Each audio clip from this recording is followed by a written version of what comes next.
और कोई 4 पैरों से चल रहा है, कोई किसी प्रकार।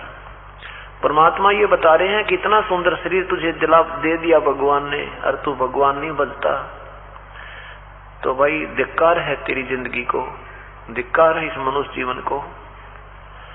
नर नारायण देह पाके, नर नारायण परमात्मा के जैसी तुझे शरीर मिला, इसको प्राप्त करके जय कट्या ना काल का फंद रे।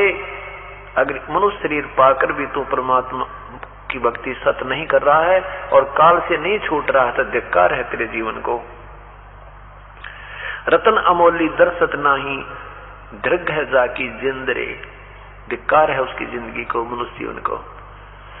एक सत भक्ति छोड़कर चाहे हम अन्य साधना भी कर रहे हैं, वो भी बैदा है, व्यर्थ है, यूजलेस है। पवित्र गीता जी अध्याय नंबर 16 के श्लोक 23 और 24 में कहा है कि जो शास्त्र विधि त्याग कर जो मनमाना आचरण करते हैं, अर्थात अपनी मनमानी पूजा करते हैं, उनको न तो कोई सुख होता है, न उनकी कोई गति होती है, और न ही उनकी कोई कार्य सिद्ध होता है, अर्थात व्यर्थ है। इसलिए 24 में मंत्र श्लोक में कहा है कि इसलिए अर्जुन, जो भक्ति मार्ग में भक्ति की क्रियाएं हैं जो छोड़नी चाहिए और जो ग्रहण करनी चाहिए, वो शास्त्री निर्णय देंगे। तो यहां वही बता रहे हैं कि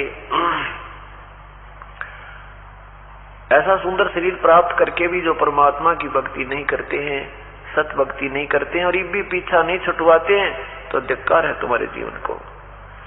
पूर्ण ब्रह्म रटे अविनाशी, जो भजन करें गोविंद रे, भाव भक्ति जा हृदय होई, फिर क्या कर है सुरपति इंद्रे। पूर्ण ब्रह्म रटे अविनाशी, उस परम पिता परमात्मा को पूर्ण ब्रह्म की रटना की साधना करे, उस भगवान, उस पूर्ण परमात्मा का, उस गोविंद का भजन करे जो पूर्ण ब्रह्म है। गोविंद माने प्रभु। और भाव भक्ति जा हृदय होई, उसके आगे क्या है सुरपति इंद्रे, जो पुण्यात्मा सच्चे दिल से पूरी सद्भावना के साथ प्रभु में लीन है, भगवान की भक्ति कर रही है, सेवा कर रही है, दान कर रही है, उनके अंदर जो आनंद आता है, उनको जो आनंद आता है, कहते उसके सामने ये देवताओं का राजा इंद्र भी फेल है, जिसको हम इंद्र को बहुत सुखी मानते हैं, क्योंकि हम राजा को अच्छा मानते हैं। राजा का जीवन